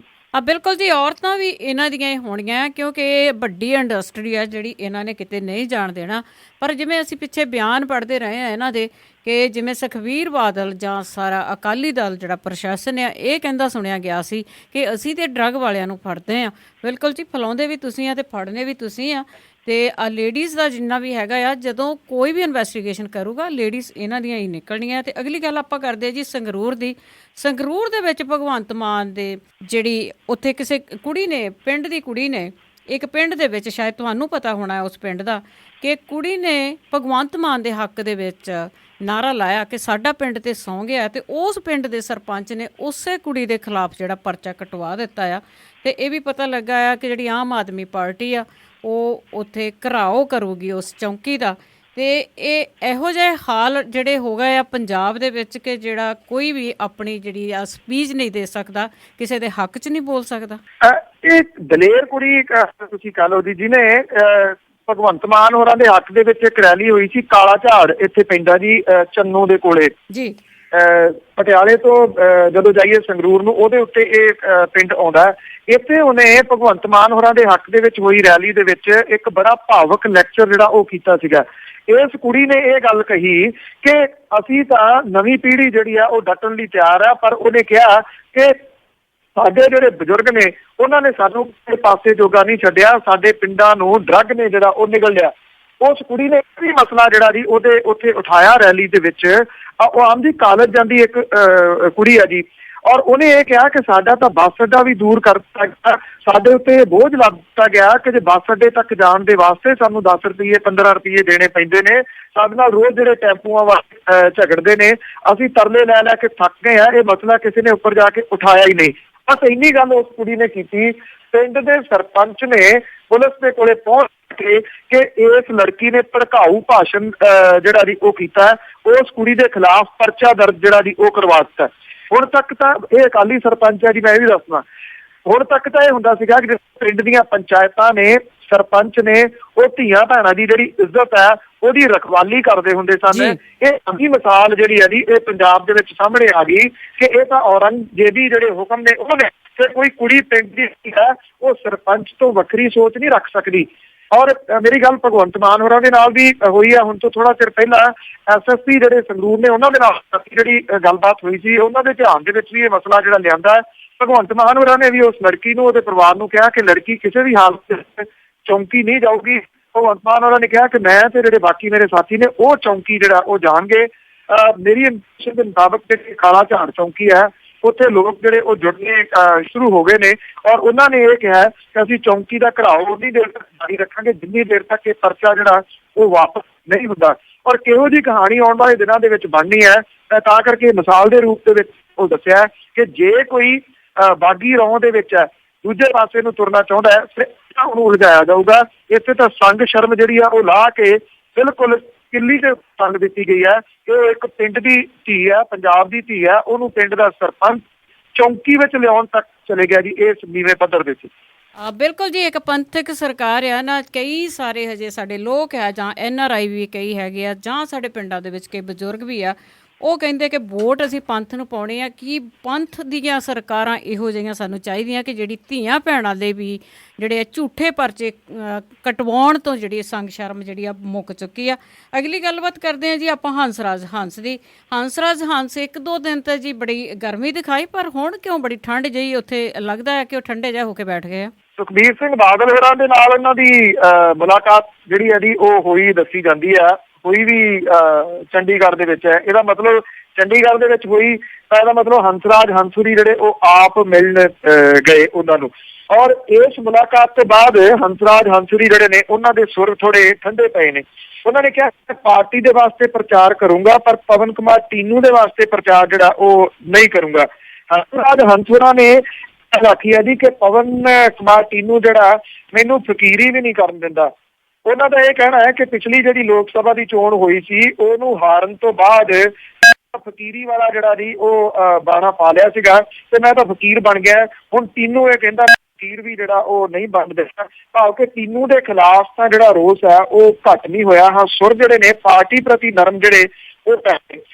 ਇੱਕ ਗੱਲ ਮੈਂ ਪਹਿਲਾਂ ਵੀ ਸਾਂਝੀ ਕੀਤੀ ਹੈ ਕਿ ਜਿਹੜੇ ਡੇਰੇ ਦੇ ਮੁਖੀ ਨੇ ਅੱਜ ਕੱਲ੍ਹ ਹੰਸਰਾਜ ਹੰਸੂਰੀ ਲਾਲ ਬਾਦਸ਼ਾਹ ਜਿਹੜਾ ਡੇਰਾ ਉਹ ਵੋਟਿੰਗ ਬੈਂਕ ਕਾਫੀ ਵੱਡਾ ਖਾਸਾ ਹੈ। ਪਵਨ ਕੁਮਾਰ ਟੀਨੂ ਜਿਹੜਾ ਜੀ ਉਹ ਕਿਹੜੇ ਤਰੀਕੇ ਦੇ ਨਾਲ ਨਾਰਾਜ਼ਗੀ ਮੁੱਲ ਲਈ ਰੱਖੂਗਾ ਹੰਸਰਾਜ ਹੰਸੂਰਾ ਦੀ, ਇਹ ਬੜਾ ਦਿਲਚਸਪ ਰਹੂਗਾ ਜੀ, ਵੇਖਣ ਵਾਲੀ ਗੱਲ ਹੋਊਗੀ ਇਹ। ਬਿਲਕੁਲ, ਤੇ ਦੇਖਦੇ ਹਾਂ ਕਿ ਆਉਣ ਵਾਲੇ ਟਾਈਮ ਦੇ ਵਿੱਚ ਕੀ ਹੁੰਦਾ ਆ। ਤੇ ਅਗਲੀ ਗੱਲਬਾਤ ਆਪਾਂ ਖੱਬੀਆਂ ਧਿਰਾਂ ਦੀ ਕਰੀਏ ਕਿ ਖੱਬੀਆਂ ਧਿਰਾਂ ਦਾ ਲੱਗਦਾ ਆ ਕਿ ਬੜਾ ਮੰਦਾ ਜਿਹਾ ਹਾਲ ਆ ਸਾਰੀ ਪੂਰੇ ਮੁਲਕ ਦੇ ਵਿੱਚ। ਦੇਖੋ ਜਿਹੜੇ ਗੜ੍ਹ ਸੀਗੇ ਇਹਨਾਂ ਦੀ ਬਹੁਤੇ ਖੱਬੀਆਂ ਧਿਰਾਂ ਦੇ ਉਹ ਇੱਕ ਕਿਸਮ ਦੇ ਨਾਲ ਟੁੱਟ ਗਏ। ਪੰਜਾਬ ਦੇ ਵਿੱਚ ਤਾਂ ਉਹ ਹਾਸ਼ੀਏ ਦੇ ਉੱਤੇ ਪਹਿਲਾਂ ਹੀ ਸਨ, ਪਰ ਸਾਂਝਾ ਮੋਰਚਾ ਜਿਹੜਾ ਸੀਗਾ ਉਹਦੇ ਆਉਣ ਦੇ ਨਾਲ ਥੋੜੀ ਬਹੁਤੀ ਉਹਨਾਂ ਦੀ ਹੋਂਦ ਜਿਹੜੀ ਉਹ ਰੜਕਣ ਲੱਗੀ ਸੀਗੀ। ਉਹ ਵੋਟਰ ਜਿਹੜੇ ਨੇ ਕਿਉਂਕਿ ਕੁਛ ਇੱਕ ਵੋਟਰ ਤਾਂ ਉਹਨਾਂ ਦੇ ਪੱਕੇ ਹੈਗੇ ਨੇ ਨਾ, ਜਿਹੜੇ ਪੰਜਾਬ ਦੇ ਵਿੱਚ ਜੇ ਗੱਲ ਕਰੀਏ ਤਾਂ 3 ਕੁ ਸੀਟਾਂ ਦੇ ਉੱਤੇ ਉਹ ਪ੍ਰਭਾਵ ਆਪਣਾ ਪਾਉਂਦੇ ਨੇ ਥੋੜਾ ਬਹੁਤਾ। ਕਿੱਧਰ ਨੂੰ ਜਾਣਗੇ ਇਹ ਕੁਛ ਨਹੀਂ ਪਤਾ। ਜੇ ਪੂਰੇ ਭਾਰਤ ਪੱਧਰ ਦੇ ਉੱਤੇ ਗੱਲ ਕਰੀਏ ਉਹਨਾਂ ਦਾ ਮਜ਼ਬੂਤ ਕਿਲ੍ਹਾ ਜਿਹੜਾ ਪੱਛਮੀ ਬੰਗਾਲ ਹੈ ਉਹ ਤਕਰੀਬਨ ਖੁਰਦਾ ਨਜ਼ਰ ਆਉਂਦਾ। ਉਹ CPM ਜਿਹੜੀ ਹੈ ਜੀ ਉਹਦੇ ਛੋਟੇ ਛੋਟੇ ਭਾਈਵਾਲ ਜਿਹੜੇ ਨੇ ਉਹ ਇਹੋ ਜਿਹੇ ਹਾਲਾਤਾਂ ਦੇ ਵਿੱਚ ਲੰਘ ਰਹੇ ਨੇ, ਉਹਨਾਂ ਨੂੰ ਪਤਾ ਹੀ ਨਹੀਂ ਲੱਗ ਰਿਹਾ ਕਿਹਦੇ ਨਾਲ ਗੱਠਜੋੜ ਕਰੀਏ, ਕਿਹਦੇ ਨਾਲ ਜਿਹੜਾ ਗੱਠਜੋੜ ਉਹ ਤੋੜੀਏ। ਇਸ ਵਾਰੀ ਜਿਹੜੀਆਂ ਖੱਬੀਆਂ ਧਿਰਾਂ ਨੇ ਉਹਨਾਂ ਨੂੰ ਇਉਂ ਲੱਗਦਾ ਸੀਗਾ ਕਿ ਉਹ ਇੱਕ ਧਰਮ ਨਿਰਪੱਖ ਜਿਹੜਾ ਵੱਡਾ ਫਰੰਟ ਜਿਹੜਾ ਉਹ ਕਾਇਮ ਕਰਨ ਦੇ ਵਿੱਚ ਸਫਲ ਹੋ ਜਾਣਗੀਆਂ, ਪਰ ਇਹ ਇੱਕ ਸਿਰਫ ਮੰਗੇਰੀ ਲਾਲ ਦੇ ਸੁਪਨਿਆਂ ਤੋਂ ਵੱਧ ਜਿਹੜਾ ਉਹ ਕੁਝ ਵੀ ਜਿਹੜਾ ਉਹ ਨਹੀਂ ਰਿਹਾ।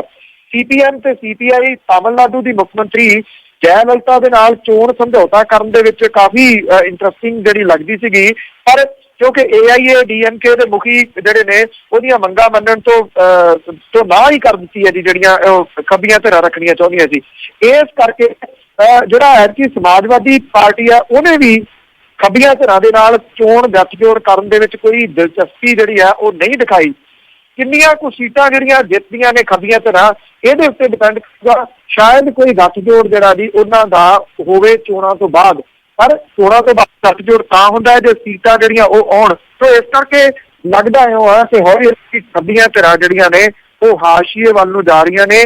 ਜਿਹੜਾ ਆਮ ਆਦਮੀ ਪਾਰਟੀ ਦਾ ਉਭਾਰ ਹੈ ਉਹਨੇ ਵੀ ਕਿਤੇ ਨਾ ਕਿਤੇ ਵੱਡਾ ਖੋਰਾ ਜਿਹੜਾ ਉਹਨੇ ਲਾਉਣਾ, ਕਿਉਂਕਿ ਇਹ ਕਿਹਾ ਜਾ ਰਿਹਾ ਹੈ ਕਿ ਜਿਹੜੀਆਂ ਖੱਬੀਆਂ ਸੱਜੀਆਂ ਧਿਰਾਂ ਵਾਲੀਆਂ ਵੋਟਾਂ ਨੇ ਇਹਦੇ ਵਿੱਚ BSP ਵੀ ਸ਼ਾਮਲ ਹੈ, ਬਹੁਜਨ ਸਮਾਜ ਪਾਰਟੀ ਦੀ ਜਿਹੜਾ ਵੋਟ ਬੈਂਕ ਹੈ ਉਹਨੂੰ ਵੀ ਖੋਰਾ ਆਮ ਆਦਮੀ ਦੀ ਪਾਰਟੀ ਜਿਹੜੀ ਹੈ ਜੀ ਉਹ ਲਾ ਸਕਦੀ ਹੈ।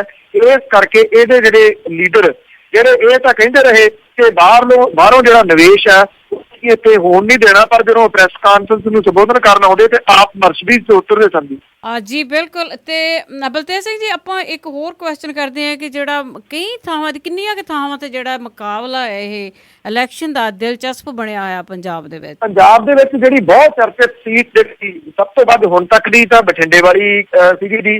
ਸੰਗਰੂਰ ਵਾਲੀ ਜਿਹੜੀ ਸੀਟ ਹੈ ਉਹ ਵੀ ਬੜਾ ਦਿਲਚਸਪ ਮੁਕਾਬਲਾ। ਸੰਗਰੂਰ ਦੇ ਵਿੱਚ ਤਾਂ ਤੁਸੀਂ ਹੈਰਾਨ ਹੋਵੋਗੇ ਜੀ, ਭਗਵੰਤ ਮਾਨ ਜਿਹੜਾ ਜੀ ਉਹਨੇ ਤਾਂ ਇੱਕ ਕਿਸਮ ਲੋਕਾਂ ਨਾਲ ਸੰਪਰਕ ਕਰਨ ਦੇ ਵਾਸਤੇ ਹਨੇਰੀ ਲਿਆਂਦੀ ਪਈ ਆ, ਪਰ ਜਿਹੜੀਆਂ ਦੂਜੀਆਂ ਧਿਰਾਂ ਨੇ ਉਹ ਆਰਾਮ ਨਾਲ ਬੈਠੀਆਂ ਨੇ। ਸ਼ਾਇਦ ਉਹ ਸੋਚਦੇ ਨੇ ਕਿ ਪੈਸਾ ਤੇ ਸ਼ਰਾਬ ਨਸ਼ੇ ਤਾਂ ਸਾਡੇ ਕੋਲ ਆ, ਅਖੀਰਲੇ 10 ਦਿਨਾਂ ਦੇ ਵਿੱਚ ਅਸੀਂ ਜਾ ਕੇ ਲੋਕ ਖਰੀਦ ਕੇ ਜਿੱਤ ਕੇ ਜਿਹੜਾ ਉਹ ਆ ਜਾਵਾਂਗੇ। ਦੇਖਦੇ ਹਾਂ ਜੀ ਕਿ ਇਹ ਜਿਹੜੇ ਪਿੰਡਾਂ ਦੇ ਵਿੱਚ ਏਡੇ ਵੱਡੇ ਵੱਡੇ ਇਕੱਠ ਜਿਹੜੇ ਹੋ ਰਹੇ ਨੇ ਉਹ ਇਸ ਵਾਰੀ ਕੋਈ ਜਿਹੜਾ ਰੰਗ ਬਦਲਦੇ ਨੇ ਜਾਂ ਲੋਕੀ ਫਿਰ ਸਿਰਫ ਭਗਵੰਤ ਮਾਨ ਦੀਆਂ ਗੱਲਾਂ ਸੁਣਨੀ ਆਉਂਦੇ ਨੇ। ਜਿਹੜਾ ਅਗਲਾ ਵੱਡਾ ਦਿਲਚਸਪ ਮੁਕਾਬਲਾ ਹੋਊਗਾ ਉਹ ਅੰਮ੍ਰਿਤਸਰ ਵਾਲਾ ਜਿਹੜਾ ਉਹ ਕਿਹਾ ਜਾਂਦਾ ਹੈ। ਲੁਧਿਆਣੇ ਦੇ ਵਿੱਚ ਵੀ ਨਿਰਸੰਦੇਹ ਜਿਹੜਾ ਮੁਕਾਬਲਾ ਹੈ ਉਹ ਦਿਲਚਸਪ ਰਹੂਗਾ, ਪਰ ਹੁਣ ਜਦੋਂ ਰਵਨੀਤ ਸਿੰਘ ਬਿੱਟੂ ਹੋਰਾਂ ਨੂੰ ਉੱਥੋਂ ਲਿਆਂਦਾ ਜਾ ਰਿਹਾ ਤਾਂ ਕਰਕੇ ਇਹ ਕਿਹਾ ਜਾ ਰਿਹਾ ਹੈ ਕਿ ਮਨੀਸ਼ ਤਿਵਾੜੀ ਹੋਰੀ ਬੜੇ ਸਟਰੋਂਗ ਕੈਂਡੀਡੇਟ ਸਨ ਪਹਿਲਾਂ, ਹੁਣ ਰਵਨੀਤ ਸਿੰਘ ਬਿੱਟੂ ਹੋਰੀ ਉੱਥੋਂ ਆਉਣਗੇ, ਉਹਨਾਂ ਨੂੰ ਕੰਮ ਜ਼ਿਆਦਾ ਕਰਨਾ ਪੈਣਾ। ਉਹ ਅਨੰਦਪੁਰ ਸਾਹਿਬ ਦੇ ਵਿੱਚ ਸਟਰੋਂਗ ਜ਼ਰੂਰ ਸਨ। ਅੰਬਿਕਾ ਸੋਨੀ ਨੂੰ ਉੱਥੋਂ ਸੀਟ ਦੇ ਕੇ ਕਾਂਗਰਸ ਨੇ ਮੈਨੂੰ ਲੱਗਦਾ ਹਾਲ ਦੀ ਘੜੀ ਕਿ ਇੱਕ ਬਲੰਡਰ ਜਿਹੜਾ ਵੀ ਉਹ ਕਰ ਰਹੀ ਹੈ। ਪਟਿਆਲੇ ਵਾਲੀ ਸੀਟ ਜਿਹੜੀ ਹੈ ਇਹ ਵੀ ਨਿਰਸੰਦੇਹ ਚਰਚਿਤ ਤਾਂ ਕਾਫੀ ਜਿਹੜੀ ਆ ਉਹ ਰਹਿਣੀ ਹੈ, ਕਿਉਂਕਿ ਇੱਥੋਂ ਆਮ ਆਦਮੀ ਪਾਰਟੀ ਦੇ ਜਿਹੜੇ ਡਾਕਟਰ ਗਾਂਧੀ ਨੇ ਉਹਨਾਂ ਦੇ ਮੈਦਾਨ ਦੇ ਵਿੱਚ ਆਉਣ ਤੋਂ ਬਾਅਦ ਮੁਕਾਬਲਾ ਬੜਾ ਦਿਲਚਸਪ ਬਣ ਗਿਆ। ਉਹ ਇੱਕ ਲੋਕਾਂ ਦੇ ਵਿੱਚ ਬੜੇ ਹਾਰੇ ਹੋਏ ਡਾਕਟਰ ਨੇ, ਪੂਰੇ ਪਟਿਆਲੇ ਦੇ ਵਿੱਚ ਨਹੀਂ ਬਲਕਿ ਪੰਜਾਬ ਲੈਵਲ ਦੇ ਉੱਤੇ, ਕਿਉਂਕਿ ਅੱਜ ਤੱਕ ਮੈਂ ਇਹ ਦੱਸਿਆ ਕਿ ਉਹਨਾਂ ਨੇ ਕੋਈ ਸੈਕਟਰੀ ਨਹੀਂ ਰੱਖੀ ਆਪਣੀ। ਦਿਲ ਦੀਆਂ ਬਿਮਾਰੀਆਂ ਦੇ ਉਹ ਪ੍ਰਸਿੱਧ ਨੇ ਸੈਕਟਰੀ, ਉਹ ਕਹਿੰਦੇ ਮੈਂ ਇਸ ਕਰਕੇ ਨਹੀਂ ਰੱਖੀ ਕਿ ਜੇ ਮੈਂ ਫੀਸ 200 ਜਾਂ 300 ਰੁਪਇਆ ਰੱਖ ਦਿੱਤੀ, ਜਿਹੜਾ ਬੰਦਾ 200 ਰੁਪਇਆ ਅਫੋਰਡ ਨਹੀਂ ਕਰਦਾ ਉਹ ਵਿਚਾਰਾ ਇਹਦਾ ਮਤਲਬ ਮੈਨੂੰ ਚੈੱਕ ਹੀ ਨਹੀਂ ਕਰਾ ਸਕਦਾ। ਉਹ ਏਦਾਂ ਦੇ ਡਾਕਟਰ ਨੇ ਜਿਹੜੇ ਕਿ ਮਰੀਜ਼ ਨੂੰ ਇਹ ਪੁੱਛਦੇ ਨੇ ਕੰਮਕਾਰ ਕੀ ਹੈ, ਕਿੱਥੋਂ ਆਏ ਹੋ। ਜਿਹੜਾ ਗਰੀਬ ਹੈ ਉਹਨੂੰ ਉਹ ਦਵਾਈਆਂ ਵੀ ਮੁਫਤ ਦੇ ਦਿੰਦੇ ਨੇ, ਉਹਨੂੰ ਆਉਣ ਜਾਣ ਦਾ ਕਿਰਾਇਆ ਵੀ ਦੇ ਦਿੰਦੇ ਨੇ। ਇਹ ਕੋਈ ਹੁਣ ਨਹੀਂ ਕਰਨ ਲੱਗੇ, ਜਿਉਂ ਪ੍ਰੈਕਟਿਸ ਦੇ ਵਿੱਚ ਆਏ ਨੇ ਉਦੋਂ ਤੋਂ ਕਰਦੇ ਨੇ। ਇਸ ਕਰਕੇ ਉਹ ਆਮ ਲੋਕਾਂ ਦੇ ਵਿੱਚ ਬਹੁਤ ਫੇਮਸ ਨੇ। ਉਹਨਾਂ ਦੇ ਆਉਣ ਦੇ ਨਾਲ ਇੱਥੇ ਤਿਕੋਣੀ ਮੁਕਾਬਲਾ ਜਿਹੜਾ ਜੀ ਉਹ ਪਟਿਆਲੇ ਦੇ ਵਿੱਚ ਹੋ ਗਿਆ। ਇਹ ਬਹੁਤ ਚਰਚਿਤ ਸੀਟਾਂ ਜਿਹੜੀਆਂ ਦੀ ਰਹਿਣਗੀਆਂ ਇਸ ਵਾਰੀ। ਤੇ ਬਿਲਕੁਲ ਪੰਨੂ ਸਾਹਿਬ, ਮੇਰਾ ਇੱਕ ਹੋਰ ਕੁਐਸਚਨ ਆ ਕਿ ਰਾਜਨੀਤੀ ਦੇ ਵਿੱਚ ਨਾ ਕੋਈ ਦੋਸਤੀ ਹੁੰਦੀ ਆ ਤੇ ਨਾ ਕਿ ਹੁੰਦੀ ਆ ਰਿਸ਼ਤੇਦਾਰੀ। ਜੇ ਕਿਤੇ ਨਵਜੋਤ ਸਿੱਧੂ ਨੇ ਛਾਲ ਮਾਰ ਦਿੱਤੀ ਕਿਸੇ ਪਾਰਟੀ ਦੇ ਵਿੱਚ, ਕਿਤੇ ਆਣ ਖੜੇ ਹੋਏ, ਤੇ ਤੁਹਾਡਾ ਕੀ ਖਿਆਲ ਹੈ ਕਿ ਉਹ ਹੋਰ ਰੌਚਕ ਨਹੀਂ ਬਣ ਜਾਊਗੀ, ਉੱਥੇ ਦੀ ਜਿਹੜੀ ਜ਼ਬਰਦਸਤ ਬਣ ਜਾਊਗੀ ਆ ਮੁਕਾਬਲਾ ਕਿਤੇ ਨਾ ਕਿਤੇ? ਜਿਹੜੀ ਬਠਿੰਡੇ ਦੇ ਵਿੱਚ ਸੀਟ ਆ ਨਾ ਜੀ, ਬਠਿੰਡੇ ਦੇ ਵਿੱਚ ਇਹ ਕਿਹਾ ਜਾ ਰਿਹਾ ਹੈ ਕਿ ਜਿਹੜੀਆਂ ਸੰਘਰਸ਼ਕਾਰ ਜਥੇਬੰਦੀਆਂ ਨੇ ਨਾ ਜੀ, ਜਿਹੜੀਆਂ ਬੇਰੁਜ਼ਗਾਰ ਜਥੇਬੰਦੀਆਂ ਨੇ ਜੀ, ਉਹ 17 ਦੇ ਕਰੀਬ ਨੇ ਜੀ ਇਕੱਠੀਆਂ, ਕਿਉਂਕਿ ਟੋਟਲ ਬੇਰੁਜ਼ਗਾਰ ਇਸ ਵੇਲੇ ਟੋਟਲ ਅਪਰੋਕਸੀਮੇਟਲੀ 45 ਲੱਖ ਬੰਦਾ ਬੇਰੁਜ਼ਗਾਰ ਹੈ ਪੰਜਾਬ ਦੇ ਵਿੱਚ। 17 ਜਥੇਬੰਦੀਆਂ ਜਿਹੜੀਆਂ ਨੇ ਉਹਨਾਂ ਨੂੰ ਟਿਕਟ ਦੀ ਆਫਰ ਜਿਹੜੀ ਹੈ ਜੀ ਉਹ ਆਮ ਆਦਮੀ ਪਾਰਟੀ ਨੇ ਕੀਤੀ ਹੈ। ਇਹ ਕਿਹਾ ਜਾ ਰਿਹਾ ਕਿ ਉਹਨਾਂ ਦਾ ਜਿਹੜਾ ਇੱਕ ਆਗੂ ਹੈ ਉਹਨਾਂ ਨੇ ਚੁਣ ਲਿਆ। ਇਹ ਐਲਾਨ ਹੋ ਸਕਦਾ ਸੰਭਾਵਿਤ ਰੂਪ ਦੇ ਵਿੱਚ, ਮੈਂ ਇਹ ਤਾਂ ਕਰਕੇ ਜ਼ਿਕਰ ਕੀਤਾ ਕਿ ਇਹ ਵੀ ਸੰਭਾਵਨਾ ਜਿਹੜੀ ਹੈ ਪ੍ਰਗਟ ਕੀਤੀ ਜਾ ਰਹੀ ਹੈ, ਜਿਹੜੀਆਂ ਕਨਸੋਆਂ ਚੱਲ ਰਹੀਆਂ ਨੇ ਕਿ ਨਵਜੋਤ ਸਿੰਘ ਸਿੱਧੂ ਨਹੀਂ ਤਾਂ ਨਵਜੋਤ ਕੌਰ ਸਿੱਧੂ ਨੂੰ ਆਮ ਆਦਮੀ ਪਾਰਟੀ ਦੀ ਤਰਫੋਂ ਜਿਹੜਾ ਵੀ ਉਹ ਬਠਿੰਡੇ ਤੋਂ ਲੈ ਆਂਦਾ ਜਾਵੇ। ਜੇ ਇਹ ਸੰਭਵ ਹੋ ਜਾਂਦਾ ਤਾਂ ਨਿਰਸੰਦੇਹ ਬਠਿੰਡੇ ਦੇ ਵਿੱਚ ਸਮੀਕਰਨ ਹੀ ਜਿਹੜੇ ਨੇ ਉਹ ਟੋਟਲ ਬਦਲ ਜਾਣੇ ਨੇ। ਅਜੇ ਵੀ ਅਫਵਾਹਾਂ ਜਿਹੜੀਆਂ ਨੇ ਉਹ ਸਿਖਰ ਦੇ ਉੱਤੇ ਚੱਲ ਰਹੀਆਂ ਨੇ ਕਿ ਨਵਜੋਤ ਸਿੰਘ ਸਿੱਧੂ ਜਿਹੜਾ ਵੀ ਉਹ ਪਲਟੀ ਮਾਰ ਸਕਦਾ ਹੈ। ਕਿੱਧਰ ਨੂੰ ਮਾਰੂਗਾ ਕੁਝ ਕਿਹਾ ਨਹੀਂ ਜਾ ਸਕਦਾ। ਜੇ ਮਾਰੂਗਾ ਤੇ ਰਾਹ ਤਾਂ ਉਹਦੇ ਕੋਲ ਸਿਰਫ ਆਮ ਆਦਮੀ ਪਾਰਟੀ ਵਾਲਾ ਜੀ, ਕਾਂਗਰਸ ਦੇ ਵਿੱਚ ਤਾਂ ਹੋ ਜਾਣ ਹੋ ਰਿਹਾ ਜੀ। ਜੀ ਜੀ ਬਿਲਕੁਲ ਬਿਲਕੁਲ। ਤੇ ਮੇਰਾ ਇੱਕ ਲਾਸਟ ਕੁਐਸਚਨ ਹੋਊਗਾ, ਜਿਹੜਾ ਮੈਂ ਬਿਆਨ ਪੜ੍ਹਿਆ ਮਨੋਰੰਜਨ ਕਾਲੀਆ ਦਾ, ਉਹ ਕਹਿੰਦਾ ਕਿ ਸਾਕਾ ਨੀਲਾ ਤਾਰਾ ਨੂੰ ਭੁੱਲ ਜਾਓ ਤੇ ਪੰਜਾਬ ਦੇ ਹਿੱਤ ਵਿੱਚ ਗੱਲ ਕਰੋ। ਤੇ ਤੁਸੀਂ ਕੁਝ ਯਾਦ ਇਹਨਾਂ ਦਾ ਕਿ ਕਿੰਨਾ ਕੁ ਭੁੱਲਦੇ ਆ ਜੋ ਇਹਨਾਂ ਨਾਲ ਹੋਇਆ ਕਿਤੇ ਸਦੀਆਂ ਪਹਿਲਾਂ ਹੀ? ਉਹਦਾ ਨਾਮ ਹੈ ਜੀ ਮਨੋਰੰਜਨ। ਜੀ ਉਹ ਸਿਰਫ ਮੇਰਾ ਖਿਆਲ ਮਨੋਰੰਜਨ ਹੀ ਸਮਝਦਾ ਇਹਨੂੰ ਕਿ ਕੁਝ ਇਸ ਤਰ੍ਹਾਂ ਦੀ ਇਹ ਗੱਲ ਸੀਗੀ ਜੀ, ਜਿਹੜੀ ਸਾਕਾ ਨੀਲਾ ਤਾਰਾ, ਕਿ ਉਹਨੂੰ ਜਿਹੜਾ ਜੀ ਉਹਦੇ ਤੇ ਲੀਕ ਜਿਹੜੀ ਹੈ ਉਹ ਫੇਰ ਦਿੱਤੀ ਜਾਵੇ। ਆਈ ਥਿੰਕ ਜਿਹੜਾ ਇਹਨਾਂ ਚੋਣਾਂ ਦੇ ਦੌਰਾਨ ਹੈ ਇਹ ਮਾਮਲਾ ਹੋਰ ਜ਼ਿਆਦਾ ਭਖਣਾ ਚਾਹੀਦਾ ਹੈ। ਕਿਉਂਕਿ ਜਿਹੜੀ ਲਾਲ ਕ੍ਰਿਸ਼ਨ ਅਡਵਾਨੀ ਹੋਰਾਂ ਦੀ ਕਿਤਾਬ ਹੈ ਮਾਈ ਕੰਟਰੀ ਮਾਈ ਲਾਈਫ, ਮੈਂ ਤੁਹਾਨੂੰ ਕਹਿੰਦਾ ਹੁੰਦਾ ਮਾਈ ਕੰਟਰੀ ਮਾਈ ਲਾਈ, ਮੇਰਾ ਦੇਸ਼ ਤੇ ਮੇਰਾ ਝੂਠ, ਉਹ ਇਹੋ ਜਿਹੀ ਕਿਤਾਬ ਹੈ ਜਿਹਦੇ ਵਿੱਚ ਸਾਕਾ ਨੀਲਾ ਤਾਰਾ ਦਾ ਜ਼ਿਕਰ ਜਿਹੜਾ ਉਹਨਾਂ ਨੇ ਕੀਤਾ। ਔਰ ਜਿਹੜੀਆਂ ਪਿਛਲੇ ਦਿਨਾਂ ਦੇ ਵਿੱਚ ਖਬਰਾਂ ਆਈਆਂ ਸਨ ਕਿ ਪ੍ਰਕਾਸ਼ ਸਿੰਘ ਬਾਦਲ ਹੋਰਾਂ ਦੀ ਇਨਵੋਲਵਮੈਂਟ ਵਾਲੀਆਂ, ਉਹ ਵੀ ਜਲਦੀ ਘੜੀ ਠੰਡੀਆਂ ਜ਼ਰੂਰ ਪੈ ਗਈਆਂ ਨੇ। ਸ਼ਾਇਦ ਲੋਕ ਸਭਾ ਚੋਣਾਂ ਦੇ ਦੌਰਾਨ ਜਿਹੜਾ ਨਾ ਜੀ ਉਹ ਭਖਿਆ ਕੀ ਮਨੋਰੰਜਨ ਕਾਲੀਆ ਹੋਰੀ ਆਉਣ ਵਾਲੇ ਦਿਨਾਂ ਦੇ ਵਿੱਚ ਇਹ ਵੀ ਬਿਆਨ ਦੇ ਦੇਣਗੇ ਕਿ ਦੀਵਾਲੀ ਜਿਹੜੀ ਹੈ ਉਹ ਮਨਾਉਣੀ ਬੰਦ ਕਰ ਦਿਓ ਔਰ ਦੁਸਹਿਰਾ ਜਿਹੜਾ ਉਹ ਮਨਾਉਣਾ ਕਰ ਦਿਓ, ਕਿਉਂਕਿ ਇਹ ਤਾਂ ਪੁਰਾਣੀਆਂ ਗੱਲਾਂ ਹੋ ਗਈਆਂ। ਜੀ ਜੀ ਕਿਉਂਕਿ ਰਾਵਣ ਦੀ ਗੱਲ ਕਰਦੇ ਆ, ਜਿਵੇਂ ਤੁਸੀਂ ਹੁਣ ਜੋੜਿਆ ਦੁਸਹਿਰੇ ਨੂੰ ਤੇ ਦੀਵਾਲੀ ਨੂੰ, ਤੇ ਰਾਵਣ ਨੂੰ ਅੱਗ ਲਾਉਂਦੇ ਆ। ਕਿਦਾ ਰਾਵਣ ਆ ਜਿਹੜਾ ਉਹ ਤੇ ਫਿਰ ਵੀ ਕਹਿੰਦੇ ਕੋਈ ਭਗਤੀ ਵਾਲਾ ਸੀਗਾ। ਚਲੋ ਗਲਤੀਆਂ ਜੋ ਵੀ ਹੋਈਆਂ ਹੋਣਗੀਆਂ, ਇਹਨਾਂ ਦੀਆਂ ਕਥਾ ਆ, ਇਹਨਾਂ ਦਾ ਜਿਹੜਾ ਇਤਿਹਾਸ ਆ ਉਹਨੂੰ ਪੜ੍ਹ ਲੈਣ। ਤੇ ਪਰ ਇਹ ਬਹੁਤ ਮਾੜੀ ਗੱਲ ਆ, ਇਹ ਕਦੀ ਵੀ ਬਰਦਾਸ਼ਤ ਨਹੀਂ ਕਰਨਗੇ ਪੰਜਾਬੀ ਕਿ ਜਿਹੜਾ ਸਾਕਾ ਨੀਲਾ ਤਾਰਾ ਉਹਨੂੰ ਭੁੱਲ ਜਾਓ। ਤੇ ਜੀ ਬਲਤੇਜ ਸਿੰਘ ਪੰਨੂ ਜੀ, ਤੇ ਹੁਣ ਆਪਾਂ ਲੈਨੇ ਇਜਾਜ਼ਤ ਸਰੋਤਿਆਂ ਤੋਂ। ਬਹੁਤ ਮਿਹਰਬਾਨੀ ਜੀ, ਸਤਿ ਸ੍ਰੀ ਅਕਾਲ। ਤੁਸੀਂ ਯਾਦ ਕਰਵਾਤਾ ਜੀ ਸਰੋਤਿਆਂ ਨੂੰ ਇਹ ਕਿ ਐਤਵਾਰ ਨੂੰ ਵੀ ਇਹ ਜਿਹੜੀ ਚੋਣ ਐਕਸਪੈਕਟ ਉਹ ਚੱਲਦੀ ਰਹੂਗੀ ਜੀ। ਜੀ ਜੀ ਬਹੁਤ ਬਹੁਤ ਧੰਨਵਾਦ ਜੀ। ਥੈਂਕ ਯੂ ਜੀ, ਸਤਿ ਸ੍ਰੀ ਅਕਾਲ ਜੀ। ਸਰੋਤਿਓ, ਇਹ ਸਨ ਬਲਤੇਜ ਸਿੰਘ ਪੰਨੂ ਪੰਜਾਬ ਤੋਂ, ਜਿਹੜੇ ਸਾਡੇ ਨਾਲ ਜੁੜਦੇ ਨੇ 8:30 ਵਜੇ, ਵੀਰਵਾਰ ਨੂੰ ਹੁੰਦੇ ਨੇ ਜੀ ਉਹ 9:30 ਵਜੇ। ਤੇ ਤੁਸੀਂ ਇਸ ਨੂੰ ਪ੍ਰੋਗਰਾਮ ਨੂੰ ਕੈਲੀਫੋਰਨੀਆ ਟਾਈਮ ਦੇ ਹਿਸਾਬ ਨਾਲ ਸੁਣ ਸਕਦੇ ਜੀ 8:30 ਵਜੇ ਹਰ ਰੋਜ਼ ਰਾਤ। ਤੇ ਉਸ ਦੀ ਜਿਹੜੀ YouTube ਆ ਉਹ ਬਣਾ ਦਿੱਤੀ ਜਾਂਦੀ ਆ ਤੇ ਤੁਸੀਂ ਉਸ ਨੂੰ ਸੁਣ ਸਕਦੇ ਆ, ਤੇ ਫੋਨ ਦੇ ਉੱਤੇ ਵੀ ਸੁਣ ਸਕਦੇ ਆ ਕਿਸੇ ਟਾਈਮ ਵੀ। 832 551 5029 8325515029 ਆਪਸ਼ਨ 6 ਦੇ ਉੱਤੇ। ਹੁਣ ਮੈਨੂੰ ਦਿਓ ਜੀ ਇਜਾਜ਼ਤ। ਸਾਰੇ ਸਰੋਤਿਆਂ ਨੂੰ ਬਲਵਿੰਦਰ ਕੌਰ ਵੱਲੋਂ ਵੀ ਪਿਆਰ ਭਰੀ ਸਤਿ ਸ੍ਰੀ ਅਕਾਲ।